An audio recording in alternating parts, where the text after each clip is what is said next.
then another vibe from Shah Lateef.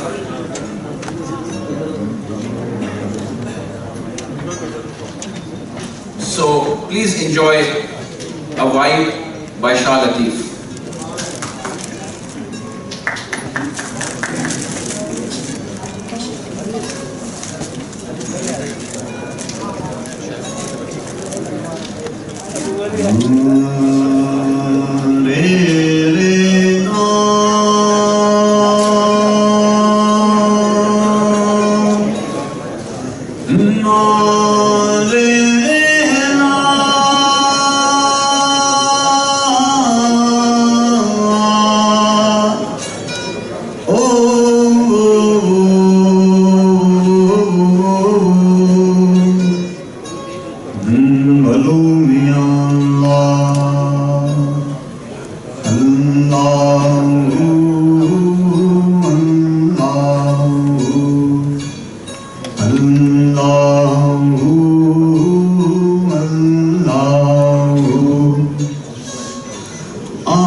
قسمت وارے کہہ دمیں سومرا اللہ قسمت وارے کہہ دمیں سومرا ای بندن میں آیا باندھی باندھی اللہ بندن میں آیا باندھی باندھی اللہ آؤں مرن لئے باندھی مارو لئے ماندہ آؤں سانگنے لئے باندھی مارو لئے ماندہ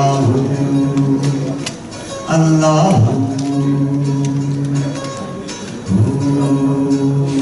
اللہ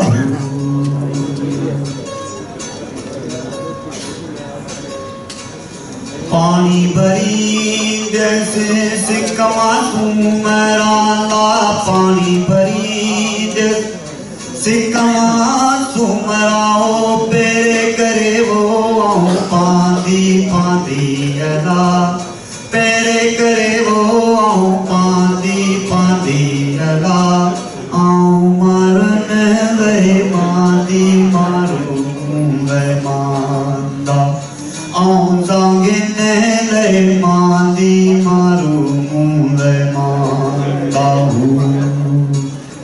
اللہ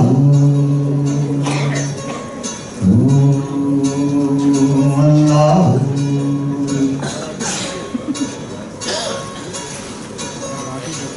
ستیوں شاہ لطیف چلے اللہ لائق لال لطیف چلے اللہ اللہ عبد لطیف چلے اللہ ہووار نیا کا باندھی باندھی اللہ وار نیا کا باندھی باندھی اللہ آؤں مرن لئے باندھی مارو لئے ماندہ آؤں سانگنے لئے باندھی مارو لئے ماندہ ہو اللہ کھڑی وہ ہت آندہ آندہ اللہ مولا کھڑی وہ ہت آندہ آندہ اللہ آؤں مرن لئے باندھی مارو لئے ماندہ آؤں سانگنے لئے باندھی مارو لئے ماندہ اللہ اللہ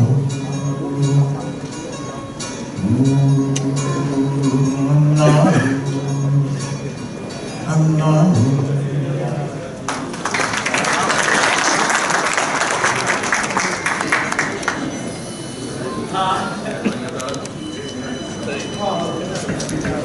was Sur Marvi, and during her initial thoughts, Essen, you mentioned the power of love, and that was the power of love that Marvi had for her people.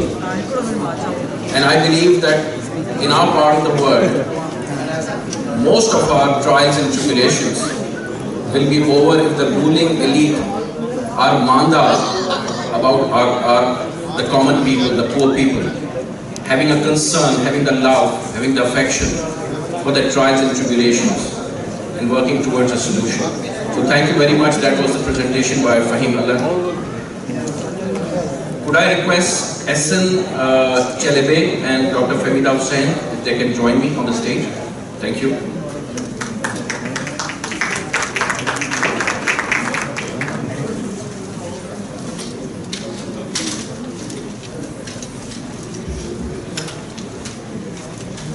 So while Essen and Dr. Fahmida Hussain take their seats, I will admit my own ignorance about Rumi. And for the past 3 days I have been researching a lot about him. And the one discovery which is very logical is that in the days that when people followed him and loved him, there was no printing press. So it took years, it took months if not years to produce a manuscript. And if there were thousands of manuscripts of Rumi's Masnavi, then you can imagine the amount of time and effort and love that may have gone into producing these manuscripts.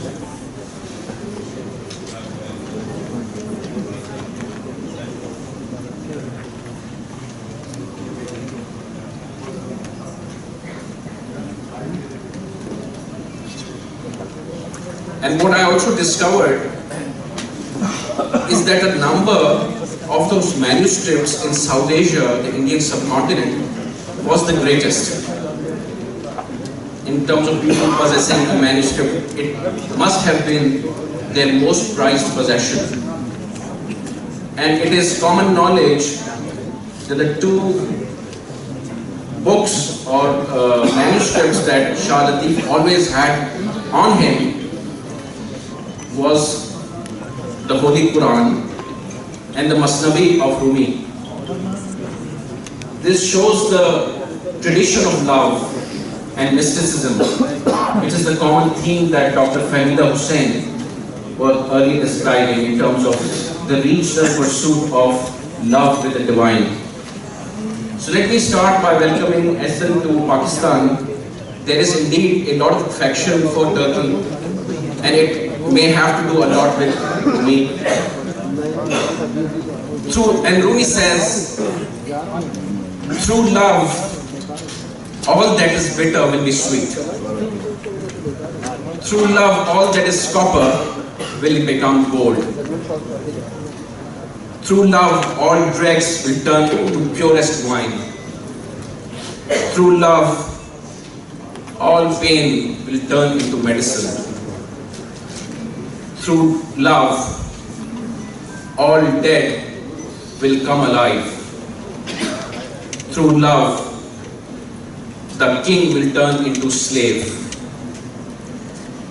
Jalaluddin Rumi, respectfully called Maulana or Mevlana, our master, was born in present-day Afghanistan and spent most of his life in Konya or Konya in Anatolia, also known as Rum, hence his name Rumi. The young professor of theology transformed into a mystical poet through his meeting with Shamsuddin, the son of religion, belonging to Tabriz. And that love for Shams led Rumi to the zenith of this mystical experience which produced the Masnavi. And in his longing for his son who disappeared temporarily and then forever, after a short stay in Konya, Maulana Rumi became a poet who poured thousands and thousands of verses at the sound of music and often himself whirling to enraptured music. Rumi's poetry reflects his experience in everyday images and similes, in high-soaring verse, expressing the lover's feeling, the longing, the despair, the hope, the aspiration for reunion with the divine.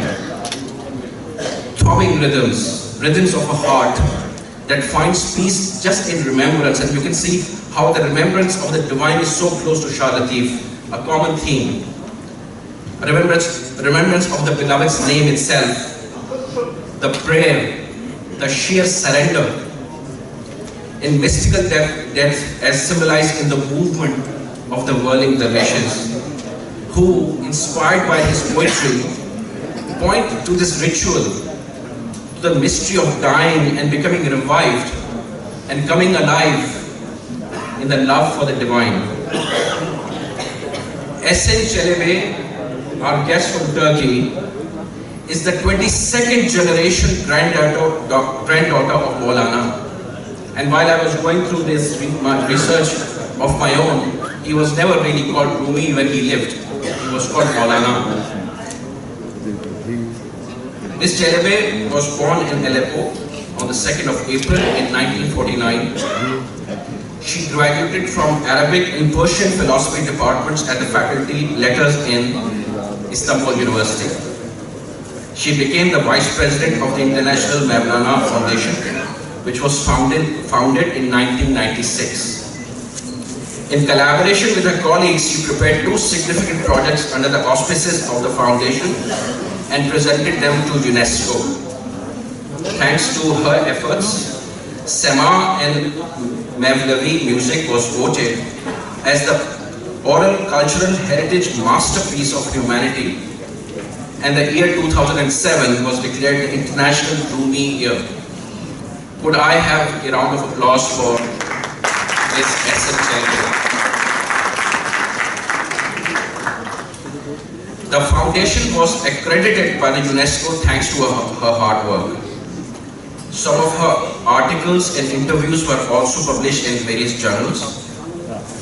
In addition to this, just like today, she is an invited guest, and she has been a guest on occasions such as this at national and international TV shows and to universities and schools throughout Turkey and across the globe.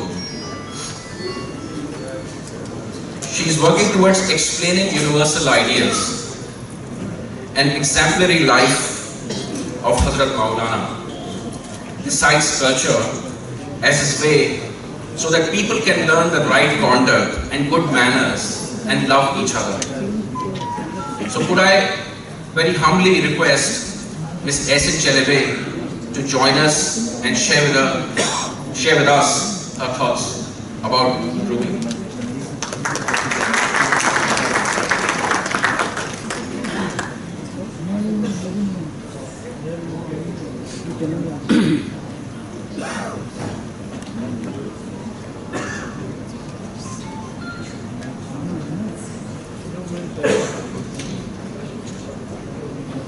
So Ms. Çelebi will be speaking to us in Turkish. It will be followed by the translation. She's seated right on the left of our hall.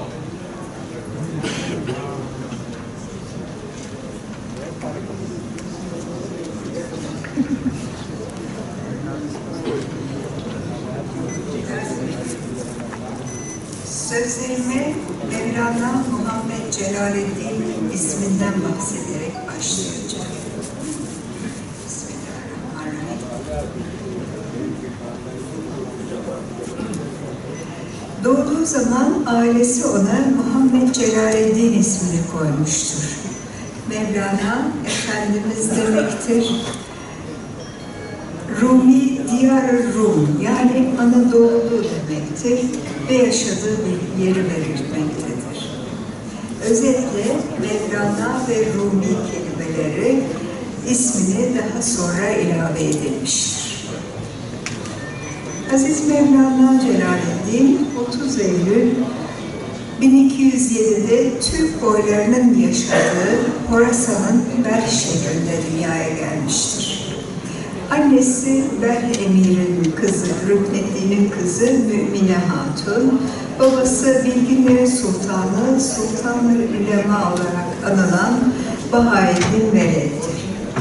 Devrim filozofları ile fikir ayrılıkları ve Moğol istilasının yaklaşıyor olması gibi nedenler Bahaeddin Veled ailesinin yakınlarıyla birlikte Belh'ten göç etmelerine neden olmuştur.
Bağdat, Mekke, Medine, Şam, Malatya, Erzincan ve Karaman'da bir müddet kaldıktan sonra Konya'da 3 Mayıs 1228 yılında sona ermiştir.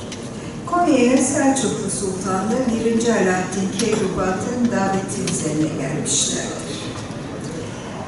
Karaman'da Gevher Banu ile evlenen Hazreti Mevlana'nın Sultan Veled ve Sultan Alaaddin isimli 2 çocuğu olmuştur.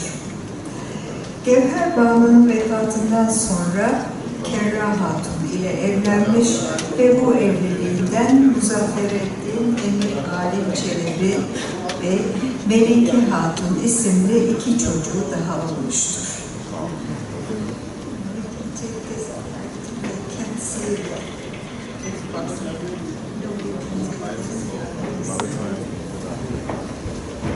Is it okay for you?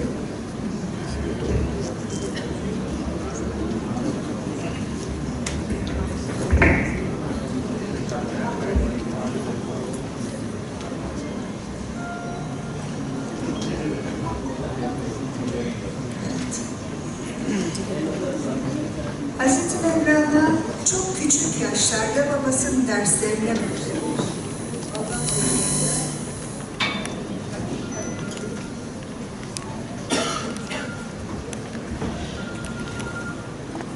Hakikatleri ve sırları bulmaya çalışmıştır. Türkçenin yanı sıra Arapça, Farsça, halk Rumcası, eski Yunanca dillerini öğrenmiştir. İslam diniyle birlikte diğer dinleri incelemiş, tarihten tıp ilmine kadar pek çok bilgi eğitimini önce babasından, sonra Seyyid Burhanettin Tirmizi'den ve devrin kıymetli alimlerinden almıştır. Bu bilgileri medreselerde yüzlerce öğrenciye aktarmıştır. Bu sırada Şems-i Tebrizi ulaştığı manevi makamı kanaat etmeyip ruhen anlaşacağı bir hak dostu, kendi mertebesinde bir sohbet arkadaşı aramaktadır. Hazreti Mevlana ile önce Şam'da, sonra Konya'da karşılaşırlar. Allah aşığı bu 2 veli ilahi sohbetlere dalarlar ve nice ulu mertebelere ulaşırlar.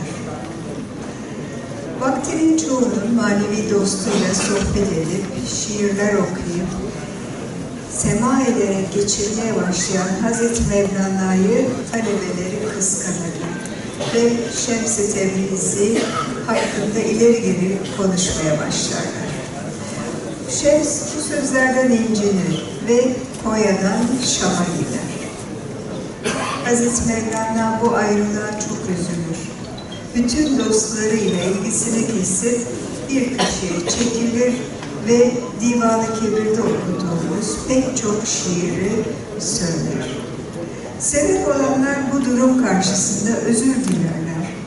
Hazreti Mevlana'nın oğlu Sultan Veled Başkanlığı'nda bir kafileyle Şam'a gidip Şems-i Tebrizi'yi geri getirirler. Fakat kıskançlık yeniden başlar. Şems ansızın ortadan kaybolur. Mezarı Konya'da olsa da şehir terk mi etti yoksa öldürüldü mü soruları cevapsız kalmıştır.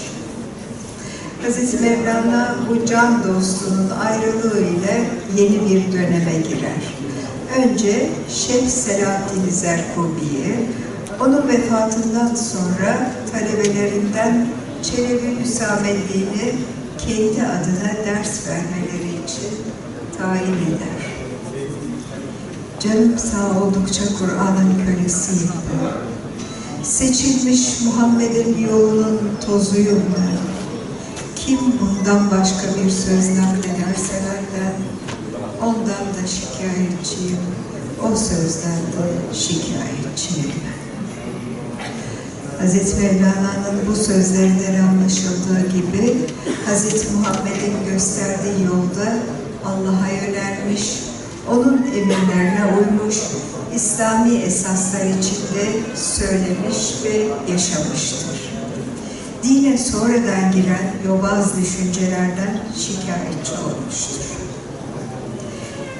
İlk 18 beytinde Hazreti Mevlana'nın yazdığı, daha sonra da onun söyleyip talebesi Çelebi Hüsamettin'in kaleme aldığı Mesnevi'den başka Divan-ı Kebir, Fihi Mafi, Mecalis-i Seba ve Mektubat adlı eserleri vardır. O devirde Selçuklu Devleti'nin resmi dili ve edebi dili Farsça olduğu için Hazreti Mevlana eserlerini Farsça söylemiştir. Bilindiği gibi halk Türkçe konuşmaktadır ve ticari dili ise Arapçadır. Günümüzde Hazreti Mevlana'nın eserlerinin hepsi Türkçe'ye çevrilmiştir. Hazreti Mevlana ansızın hastalanır. 17 Aralık 1273 günü Allah'a sevgili peygamberine kavuşur. Ayrılığın sona erdiği bu geceyi Mevleviler Şeb-i Aruz yani düğün gecesi derler. Çok kalabalık olan cenazesine her dinden insan kendi dualarını okuyarak katılmıştır. Hayatını özetlemeye çalıştığım Hazreti Mevlana Celaleddin Rumi'nin manevi ve dünyevi görüşlerine örnek olacağına inandığım oğlu Bahaeddin Veled'e öğütlerini aktarmak isterim sizlere. Bahaeddin, eğer daima cennette olmak istersen herkesle dost ol. Hiç kimsenin kinini yüreğinde tutma. Fazla bir şey isteme ve hiç kimseden de fazla olma. Merhem ve mum gibi ol, iğne gibi olma. Eğer hiç kimseden sana fenalık gelmesini istemezsen, fena söyleyici, fena öğretici, fena düşünceli olma. Çünkü bir adamı dostlukla anarsan, daima sevinç içinde olursun. İşte o sevinç, cennetin ta kendisidir. Eğer bir kimseyi düşmanlıkla anarsan, daima üzüntü içinde olursun. İşte bu dert, cehennemin ta kendisidir. Dostlarını andığın vakit, gönül bahçen çiçek açar. Gül ve fesleğenlerle dolar. Düşmanını andığın vakit, gönül bahçen dikenler ve yılanlarla dolar. Canın sıkılır, içine bir pejmürdelik gelir. Bütün peygamberler ve veliler şöyle yaptılar. İçlerindeki güzelliği dışarı vurdular. Halk onların bu güzel huyuna mağlup olup tutuldu. Hepsi gönül hoşluğuyla onların ümmeti ve müridi oldular. Hazreti Mevlana eserlerinde kendiyle barışık, huzurlu, Allah'ın kendisine verdiği maddi ve manevi güzelliklerin farkında olan, ona şükreden, zorluklar karşısında nasıl düşünüp hareket edebileceğini bilen, hoşgörülü, sevgi dolu bir insan olabilmenin yollarını anlatmaktadır. Mevlevilik, Hazreti Mevlana'nın oğlu Sultan Veled ve torunu Ulu Arif Çelebi zamanında kurulmuştur. Mevlevilik sadece Anadolu'da değil, Balkanlar'da, Asya'da, Afrika'da, Arap Yarımadası'ndaki insanlarını yüzyıllarca aydınlatan ve bugün ise Amerika, Avustralya dahil bütün dünyayı aydınlatmaya devam eden bir olgun insan yetiştirme yolu olmuştur. Mevlevihaneler, Hazreti Mevlana'nın düşüncelerinin anlatıldığı, dini ve edebi bilgileri yanında Arapça, Farsça dillerini öğreten birer filoloji, müzik eğitim veren konservatuvar ve güzel sanatların çeşitli dallarında eğitim veren akademi gibi okullar olmuşlardır. Hazreti Mevlana'nın oğlu Sultan Veled soyundan gelen Çelebilerin başkanlık ettiği bir sistem ile idare edilmişlerdir. Mevlevilik denince akla gelen sema, Mevleviliğin bir sembolü olmuştur. Musikiyle bütünleşen ve kurallara bağlanan dönme hareketi daha tesirli, daha görkemli, daha ruha hitap eder bir hale gelmiştir. Yine Hazreti Mevlana torunlarından Pir Adil Çelebi zamanında bugünkü şekline yakın bir hal alan sema ile Mevlevilerce bir tören haline getirilmiştir. Sema bir zikir şeklidir. Semazen her çark atışında Allah lafzını tekrar eder. Bu törendeki her şey ayrı bir manaya, ayrı bir güzelliğe sahiptir. Sema edilen, semahane denen alanın şeklinden üstüne oturulan postların rengine, semazenin giydiği her giysiden yaptığı her harekete kadar hepsinin bir manası vardır. Hepsi bir sembol ifade etmektedir.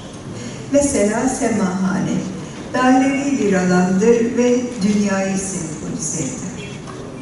Şeyhin oturduğu kırmızı post, Hazreti Mevlana Celaleddin Rumi'nin makamıdır ve Şeyh Efendi vekaleten bu makama oturur. Hazreti Mevlana güneş batarken Allah'a kavuşmuştur. Bilindiği gibi güneş batarken de doğarken de gökyüzü kırmızı bir renk alır. İşte Şeyh postunun kırmızı rengi maddi dünyadan batışı, manevi dünyaya doğuşu anlatmaktadır. Mevleviliğe yeni girenlerin oturduğu post genellikle siyah olur. Derviş bilgilenip yol alınca beyaz renkli posta oturmaya hak kazanır. Semazenin kıyafetine gelince, nefsinin mezar taşını başına giydiği sikkesi, nefsinin kefenli üstündeki tenuresi, nefsinin mezarını ise onun üstüne giymiş olduğu hırkası temsil eder. Günümüzde sema töreni Mustafa Atri Efendi'nin bestelediği Peygamber Efendimiz'i öven Naat-ı Şerif ile başlar. Allah'ın kainatı yaratışındaki ol emrini sembolize eden kudüm sesinin ardından ilahi nefes olan ney sesi duyulur. Kainat oluşmuş ve can bulmuştur. Şeyh Efendi'nin önderliğindeki semazenler semahanenin etrafında dairevi bir yol çizerek yürürler. Her bir dairenin ilk yarısı maddi dünyayı, ikinci yarısı manevi dünyayı sembolize eder. Sultan Veled devri denilen bu üç devir manevi bir yolculuğa hazırlanmıştır. Semazen, semaya başlarken nefis sembolü olan hırkasını çıkarır ve manevi bir temizliğe adım atmış olur. Semazenin kollarını çapraz bağlı olarak duruşu, Allah'ın birliğine tam bir teslimiyeti ifade eder. Semazen, şeyhinden izin alarak semaya başlar. Yani semazenin şeyhin elini öper, Şeyh Efendi de semazenin başını öperek izin vermiş olur. Semazen kollarını iki yana açarak sağdan sola dönerken adeta kainatı kucaklar gibidir. Gökyüzüne dönük olan sağ eliyle haktan aldığını, yeryüzüne dönük olan sol eliyle halka dağıtır. 4 selam olan semanın ilk 2 selamı nefsin derece kazanmasını, 3. selam arınmış bir ruh ile Allah'la bir olmayı, 4. selam asıl yaratılış nedenimiz olan kulluğa geri dönüşü anlatmaktadır.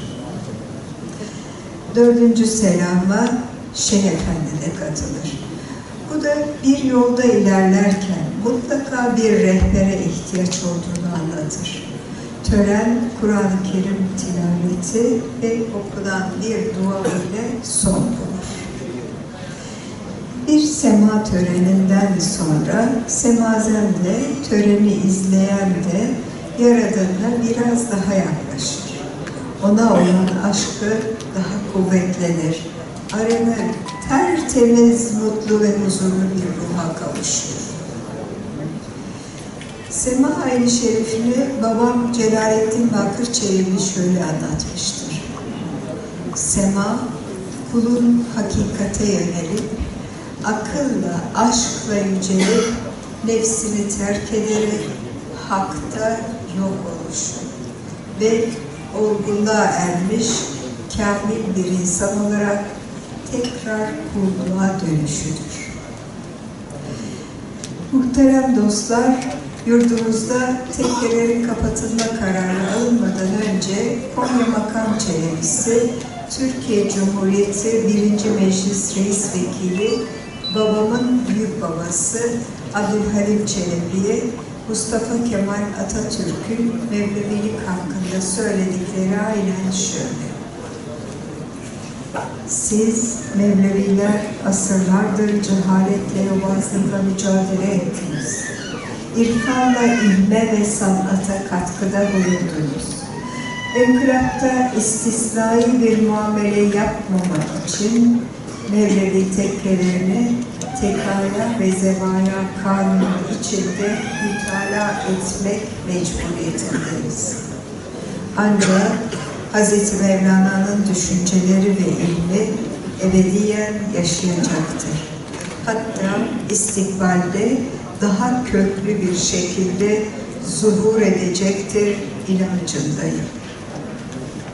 Bugün dünyanın her yerinde gösterilen ilgi Atatürk'ün bu sözlerinin doğruluğunu ortaya koymaktadır.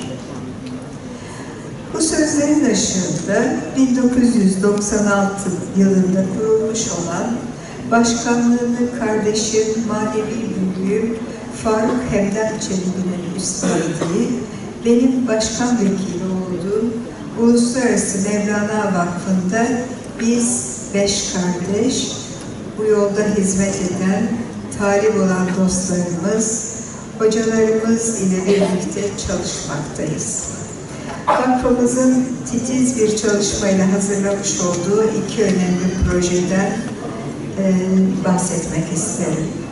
Her 2 proje öncelikle Türkiye Cumhuriyeti Kültür ve Turizm Bakanlığımıza sunulmuş, bakanlığımızın onayıyla UNESCO'ya gönderilmiştir. Projelerden içerikleri ve beğenileri kazanmış ve kabul edilmiştir. Projenin birincisi Sema ve Mevlevi müziğinin korunma altına alınmasıydı. Bu işin ehli çok kıymetli dostlarımız, hocalarımızla birlikte yaptığımız çalışmalar ile proje hazırlandı, sunuldu, kabul edildi. Sema ve Mevlevi müziği, insanlığın korunması gereken soyut kültür mirası kapsamına alındı. İkinci proje, Hazreti Mevlana'nın 800. doğum yılı dolayısıyla 2007 yılının dünyada Mevlana Celaleddin Rumi yılı ilan edilmesiydi. Onun da kabulü neticesi Hazreti Mevlana çeşitli etkinliklerle bütün dünyada anıldı. Diğer çalışmalarımıza gelince, vakfımız yaptığımız çalışmalar neticesinde UNESCO tarafından Mevlevilik konusunda dünyaca kabul edilmiş tek sivil toplum kuruluşu olarak ilan edildi. 2010 İstanbul Kültür Başkenti projesi kapsamında Haziran ayında başlayıp Aralık ayı sonuna kadar Yenikapı Mevlevi Hanesi'nde ayda bir konser, bir sohbet, her pazar sema ile yapıldı. Halen kuruluş amacımıza uygun birçok proje üzerinde çalışmaktayız. Sözlerini Hazreti Mevlana'nın günümüzün arayış içinde olan insanına söylediği şu öğütle bitirmek isterim. Bir can var canında, o canı ara. Beden dağındaki gizli mücevheri ara. Ey yürüyüp giden dost, bütün gücünle ara. Aradığını dışarıda değil, kendi içinde ara. Teşekkür ederim.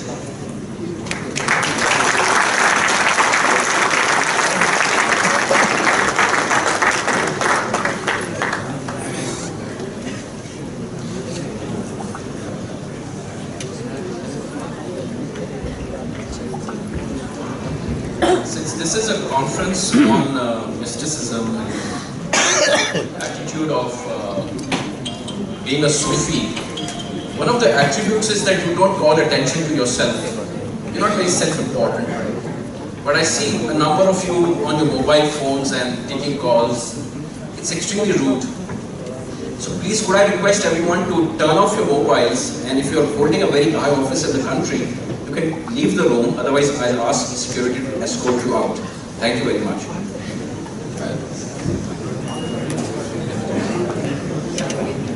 One of the things that I also learned at SN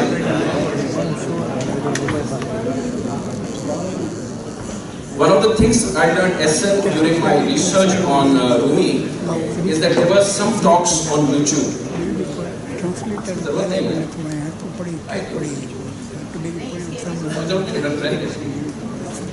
Thank you, Shukriya.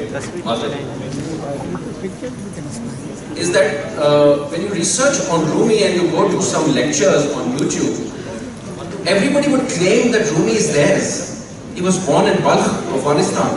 So the Afghanis are saying he's all ours. But then the Iranians, they will say, no, he wrote in Persian. And the Afghanis will retort back, will revert back and say, no, Dari is Persian, right? So he wrote in Persian, and Persian is commonplace in Afghanistan. Yeah. My exception. Media को ज़्यादा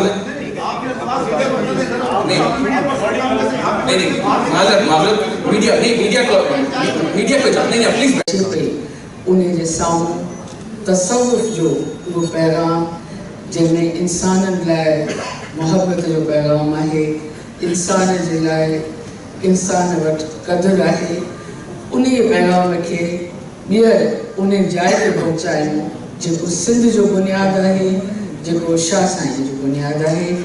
ऐं इन लाइ आउं नंदुदान जी फराइती आहियां ऐं मूंखे उमेदु आहे त हीअ 2 ॾींहं तव्हां सभु इन में शरीक थींदो ऐं इनखे महसूसु कंदो, इनखे ॿुधंदो ऐं इनखे अॻियां वधाइण जा अञा बि रस्ता असांजे लाइ, सिंधी ॿोलीअ लाइ, शाह साईं लाइ, तसव्वुफ़ लाइ मोहब्बत जे पैगाम लाइ उन्हनि खे खोलण में असां सां गॾु बीहंदो ऐं असांजो साथ ॾींदो। महिरबानी।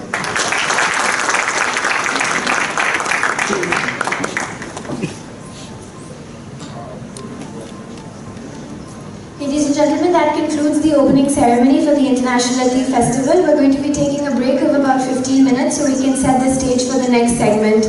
Thank you very much for keeping your phones on silent and for your patience, and we look forward to welcoming you back in 15 minutes. Thank you. Personal story. About 15 years ago, I shared with Dr. Fahmida Hussain that I find the translations of Shah Lateef very abstract and they don't appeal to me. And a lot of hard work has gone into these translations, not to demean anyone's work. And he said, you know, why don't you make an attempt? Why don't you first read Shah, take some of the simpler verses and try to understand the message, and then you make an attempt on it. And then I discovered, and so this was my introduction to Shah Lateef. And I'm extremely grateful to Dr. Fahmida Hussain for opening up this world for me. Because this world is very relevant for me. This world is very interesting for me. It has opened up new horizons for me. And this is the message of love that we need to promote. Again, these are the conferences which are very important. It takes a lot of effort to organize this. This is why what I spoke about the mobile phones comes out of passion, it comes out of love for you, because when you turn on the idiot box in the evening, there is no literary program. So these conferences are very necessary. This is a 2-day event. A lot of hard work and love has gone into it. So I hope everyone will enjoy these sessions because so much effort has gone into it. So with that, I would like to request Dr. Fahmida Hussain to join us and share the common themes of love in Shah Lateef and Rumi. Thank you.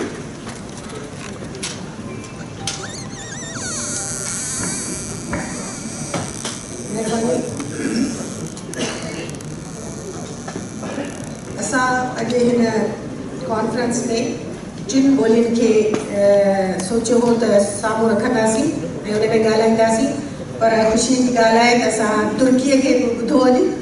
ऐं हाणे मूं पंहिंजो छाकाणि जो असां मुख़्तलिफ़ वक़्तनि ते मुख़्तलिफ़ ॿोलियूं ॻाल्हाईंदासीं ऐं हिन शहर में सिंध जे गादीअ जे हंध में करण जे पुठियां ख़्यालु बि इहो हो त असां हर ॿोली ॻाल्हाईंदड़ माण्हूअ खे शाह जो पैगाम पहुचाए सघूं। सो मुख़्तलिफ़ मकाला मुख़्तलिफ़ ॿोलियुनि में आहिनि। मुंहिंजो हीउ मकालो उर्दू में आहे, जेको आहे त फ़ारसी शाइरी जेका आहे उहा मौलाना रूमी हुजे, हाफ़िज़ शिराज़ी हुजे, शेख सादी हुजे ऐं अतार निशापुरी हुजे, इहे सभई जेके फ़ारसी ज़बान जा अहम तरीन शाइर आहिनि उहे असांजे सभिनी सूफ़ी शाइरनि जे मुताले हेठि रहिया आहिनि। ऐं रूमीअ जो त ख़ासि तौरु शाह साहिब पंहिंजे रिसाले में काफ़ी बैतनि में ज़िक्र बि कयो आहे ऐं कुझु बैतनि में हुन जे ख़्याल खे वरजायो बि आहे। त मूं हिकिड़ी नंढड़ी कोशिशि इहा कई आहे त आउं रूमीअ खां पहिरीं थोरो फ़ारसीअ जो ऐं पोइ रूमीअ जो असरु जेको आहे सो शाह साईंस ते ॾेखारे सघां। किथे असरु आहे, किथे यूनिवर्सल थॉट हुअण जे करे रूमीअ वटि बि आहे, शाह वटि बि आहे। ज़रूरी न आहे त हुन रूमीअ खां ई खयो हुजे, पर केतिरियूं ॻाल्हियूं महसूसु कराइनि थियूं त उहे रूमीअ खां मुतासिर थी चयल आहिनि। सो उन हवाले सां ऐं हिकिड़ी माज़रत इहा करणु चाहींदुसि त फ़ारसी मूं 7वीं क्लास में पढ़ी हुई, जॾहिं जे ज़माने में स्कूलनि में पढ़ाई वेंदी हुई त जेको आउं शेर पढ़ां फ़ारसी जो मुमकिन आहे मुंहिंजे तलफ़ुज़ में का ग़लती हुजे, पर कोशिशि कई त कुझु उन ते मदद वठां, पर मूंखे सम्झ में कोन आयो। जेको मूंखे सम्झ में आयो ऐं उहे शेर पढ़ंदुसि। शाह अब्दुल लतीफ़ फिदाई के बारे में रिवायत बयान की जाती है कि वो हर वक्त कुरान मजीद, मसनवी मौलाना रूम और रिसाला शाह अब्दुल करीम अपने साथ रखते थे। सिंध के इल्मी हलकों में फ़ारसी शायरी की रिवायत भी साबित है।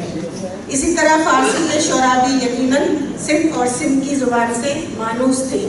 जभी तो मौलाना रूमी ने कहा था, सिंधिया रा इस्तिलाहे सिंध मदा, हिंदिया रा इस्तिलाहे हिंद मदा, यानी सिंधियों को अपनी ज़बान, अपनी इस्तिलाह से की तारीफ़ करते हैं या मोहब्बत है, और हिंदियों को अपनी ज़बान या अपनी इस्तिलाह जो है उससे मोहब्बत है और उसकी तारीफ़ करते हैं।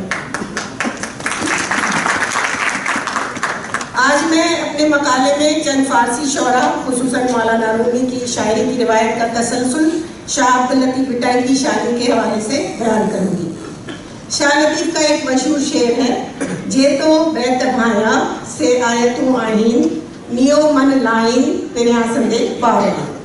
यानी तुम ये जो मेरे अबियात समझ रहे हो, ये दरअसल आयात है जो ले जाकर अपने महबूब से मुलाकात करवाती है। इसी तरह मौलाना रूमी की मसनवी के बारे में मौलाना जामी ने फरमाया था, मसनवी मौलवी मानवी हस्त कुरान दर जुबाने पहलवी।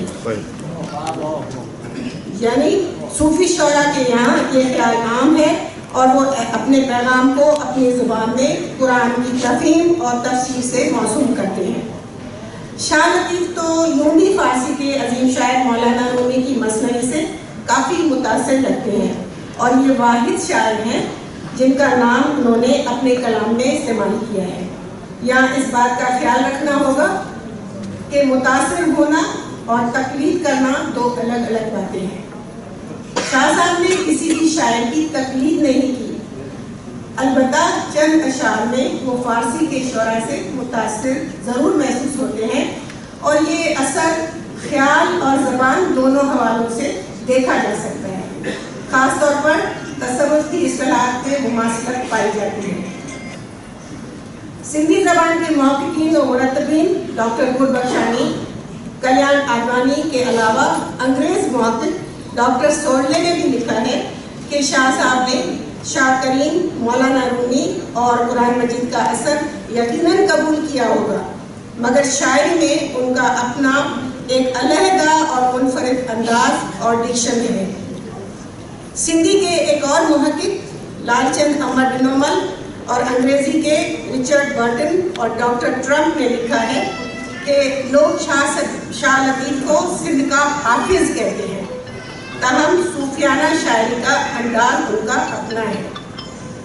शाह लतीफ़ के कलाम में कई ऐसे अबियात मौजूद हैं जिनमें उन शोरा के साथ ख्याल की यकसानियत या मुमासलत पाई जाती है, मगर उनका एक अपना मुनफरिद अंदाज ज़रूर है जो सरज़मीन सिंध के मिजाज के ऐन मुताबिक है।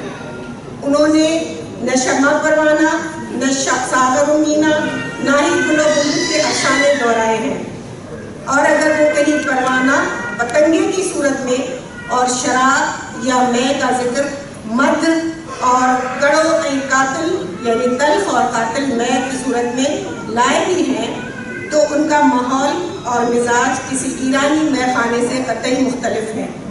शम्मा तो शाह लतीफ़ के यहाँ बिल्कुल मौजूद नहीं है, बल्कि उसके बजाय वो आग की भट्टी, जिसे सिंधी में खूरा भी कहते हैं, जिसके तेज शोलों पर परवाने या पतंगे मर मिटने के लिए दूर दूर से आकर जमा होते हैं, और ये जानते हुए भी कि इस आग के अलाव में वो जलकर खाक हो जाएंगे, शौरी तौर पर इरादतन आते हैं, जो उनके इश्क की पुख्तगी की मिसाल है। और शाह साहब की नज़र में नापुख्ता या कच्चा इश्क हो या महज ज़ाहिरी लगाव हो तो उससे ऐसा जज्बा पैदा नहीं होता।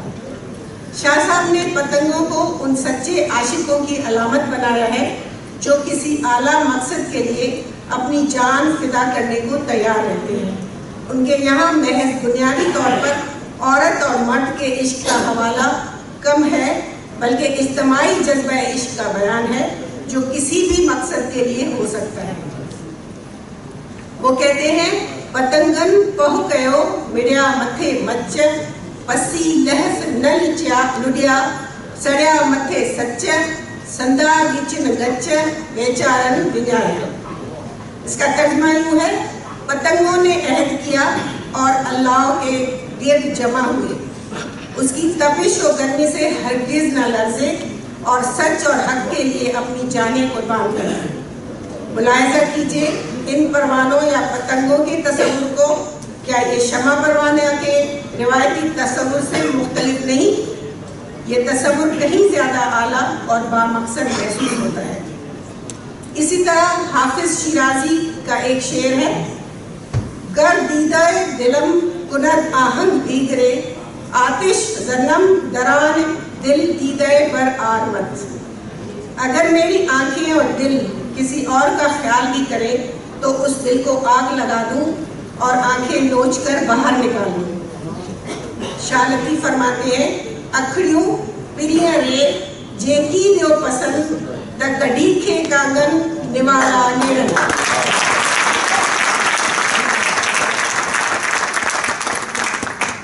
اس کا ترجمہ ہے، اگر میری آنکھیں محبوب کے علاوہ کسی اور کو دیکھیں تو انہیں نکال کر کموں کا نوالا بنائیں۔ حافظ شیرازی کے ایک سے زیادہ اشعار میں برخیز بدہ ساکی موجود ہے۔ شاہ صاحب نے اس ترکیب کو جوں کا تھوں بھی استعمال کیا ہے اور ایک بیت میں استعمال کیا ہے، برخیز بدہ ساکی پیار کھے پرن پکے نہ پرچن مٹت کیا ہوں منجیا۔ اس کا ترجمہ یوں ہے، اے ساقی میں لے آؤ، میرے محبوب کو پلاؤ، وہ ظاہری شراب کے قطرے سے راضی نہیں ہوتے بلکہ انہیں باطنی شراب کی پوری سرائیوں کی طلب ہے۔ فارسی کے ایک اور استاد شاعر شیخ سعدی کا شعر ہے، درمیان قر دریا تخت بندہ کر دئی، باز می گوئی دامن تر مکن ہوشیار باش۔ یعنی مجھے دریا کی منگار میں تختے سے باندھ کر چھوڑ دیا ہے اور پھر کہتے ہو کہ خبردار ہوشیار، تمہارا دامن تر نہ ہونے پائے۔ یہ ایک ایسا آفاقی خیال ہے کہ شاہ صاحب کے یہاں بھی منوان ایسا ہی ایک بیت موجود ہے اور دونوں میں مماثلت حیران کن ہے۔ یہ حافظ کا اثر ہی ہو سکتا ہے۔ شاہ صاحب کہتے ہیں، منہ کے منہ پرن بدیو دو بار میں ابھائے چون تا مچھرم آند پسائے۔ کچھ رسالوں کے نسخوں میں یہ لفظ بار جو ہے یہ تار بھی ہے، یعنی بھرے ہوئے پانی میں یا دریا میں۔ میرے احباب نے مجھے باندھ کر دریا کی لہروں میں ڈال دیا ہے اور اب کہہ رہے ہیں کہ اپنا دامن گیلا ہونے نہ دینا۔ اور یوں ایک شعر سعدی شیرازی کا اور بھی ملاحظہ کیجئے، کلید در دوزخ است آ نماز کہ در چشم مردم گزاری دراز۔ وہ نماز دوزخ کی کنجی ہے جو صرف لوگوں کو دکھانے کے لیے پڑھی جائے۔ ہمارے شاہ لطیف فرماتے ہیں، روزہ نمازوں کی پڑ چنگو کم کو بیو فہم جیسا بس جے پریے۔ اس کا ترجمہ ہے، روزے اور نمازیں نیک کام ہے مگر جو فہم محبوب سے ملانے کا باعث ہے وہ کوئی دوسرا ہے۔ اب آئیے مولانا رومی اور شاہ صاحب کے خیالات اور تصورات میں مماثلت دیکھتے ہیں۔ مولانا رومی فرماتے ہیں، از محبت تلخا شیرین شود وز محبت مسحا زری شود۔ ترجمہ یوں ہے، محبت کی چاشنی سے تلخ چیز بھی شیرین لگتی ہے اور محبت کے چھونے سے تانبا بھی سونا بن جاتا ہے۔ اس سے ملتا جلتا مفہوم شاہ صاحب کے اس بیت میں ہے، پریا سندے پارجی مڑے مٹھائی کانے کڑائی چکھی دے کے۔ اس کا ترجمہ یوں ہے، محبوب کی جانب سے ہر چیز شیریں ہے، اگر دل سے اسے چکھ کر دیکھو تو وہاں تلخی کا نام و نشان بھی نہیں۔ مولانا رومی کا ایک شعر کچھ یوں ہے، صورت مردان و مانے اینچنی از برون آدم درون دیو لہیں۔ بس مولانا رومی کہتے ہیں، بس کردار لوگوں کے لیے انہوں نے یہ کہا ہے کہ بظاہر ان کی شکل مرد یا انسان جیسی ہے مگر اندر سے ایسے ناپاک ہیں کہ جیسے ظاہری چہرہ آدم کا اور اندر لعنتی دیو موجود ہے۔ یہاں پر دیو سے مراد ہم شیطان بھی لے سکتے ہیں۔ اس مفہوم کا شاہ صاحب کا بیت دیکھیے، मोहम्मद मूसा जहिड़ो अंदर में इब्लीस अहिड़ो ख़ाम खबीस कॾहिं को न छॾे।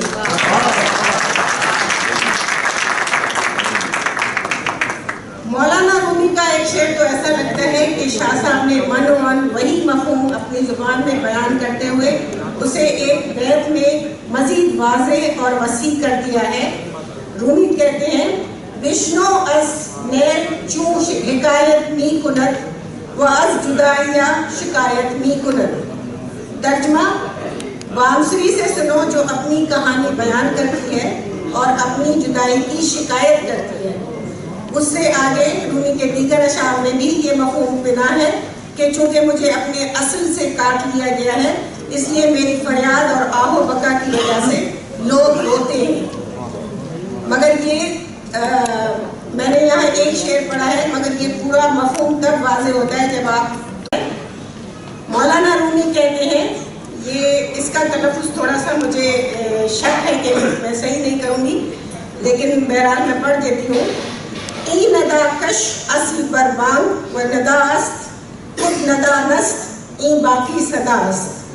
तर्जुमा, ये बाज गश्त दरअसल उसकी आवाज़ है, असल आवाज़ वो है, ये तो बाज गश्त है। शाह साहब कहते हैं पढ़ा दो सो सद वर वायु जो जे नहीं, पढ़ा दो सो सद वर वायु जो जे नहीं, हुआ अगे ही गद उधर में गद। यानी बाज गश्त ही दरअसल सदा है। अगर उस आवाज़ के राज को समझो तो ये दोनों हमेशा से एक ही थी, मगर सुनने में दो आती हैं। एक तो तसव्वुफ की रिवायत का तसलसल, दोनों की कलाम की आफाकियत ने इनके इज़हार बयान में मुमासलत पैदा की है। मौलाना रूमी ने एक शेर में ये कहा है, बरतवे हक अस्त आ माशूक नीस्त, खालिक अस्त आ गोया मखलूक नीस्त। तर्जुमा, वो हक का परतव है इसलिए इसलिए माशूक है। इस सूरत में गोया खालिक ही माशूक है, न कि मखलूक। शाह साहब फरमाते हैं, आशिक मचो उनके मकी चो माशूक, खालिक चो मखामतू मकी चो मखलूक, सल्ज तय सलूक जो नाकसियां नहीं। तर्जुमा, उसे ना आशिक कहो ना ही माशूक कहो। ऐ नापुख्ता इंसान, उससे खालिक कहो ना ही मखलूक। इस राज को सालिक अपने सलूक के जरिए ही जान सकता है, जो नाक़िसल अक्ल है वो नहीं जान सकता। और यूँ हम देखते हैं कि शाह अब्दुल लतीफ़ भिटाई किस तरह तसव्वुफ़ के आलमी रुझानात या मिस्टिक ट्रेंड से जुड़े हुए हैं, जो हमारी इस कॉन्फ्रेंस की भी थीम है, यानी connecting global trends and Bhittai. Thank you.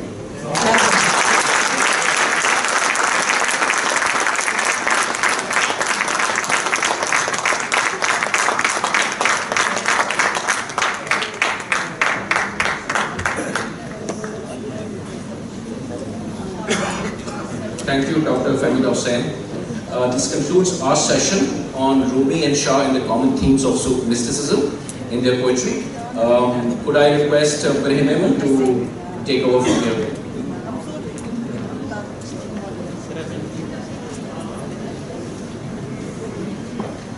Any question answer session, no? Dr. Fahmida Hussain, there is a question whether a Q&A, a brief Q&A can be managed. तमाम सवाल करो पेशेंट।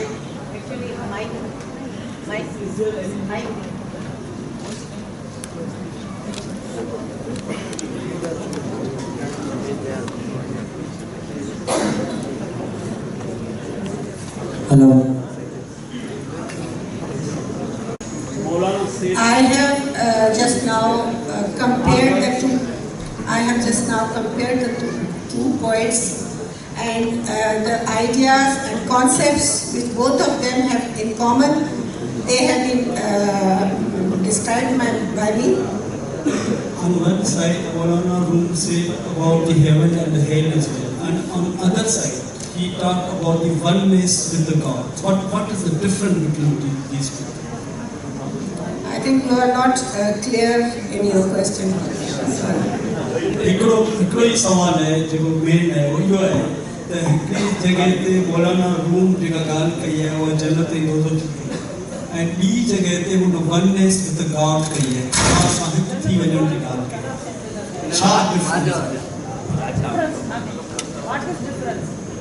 शाह साहब जो शेर है आऊं रूमी ऐं शाह ॿिन्ही वटि साईं थी आहे शाह साहब जो शेर है आऊं असां तू तमी चारई चिता ला तसदी दोज़ख बा तो ओडियाई न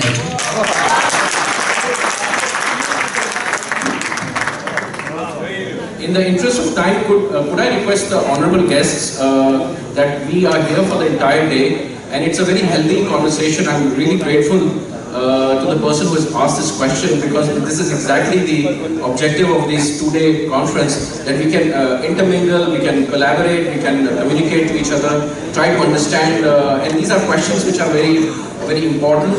They need to be answered, and we have a lot of scholars here.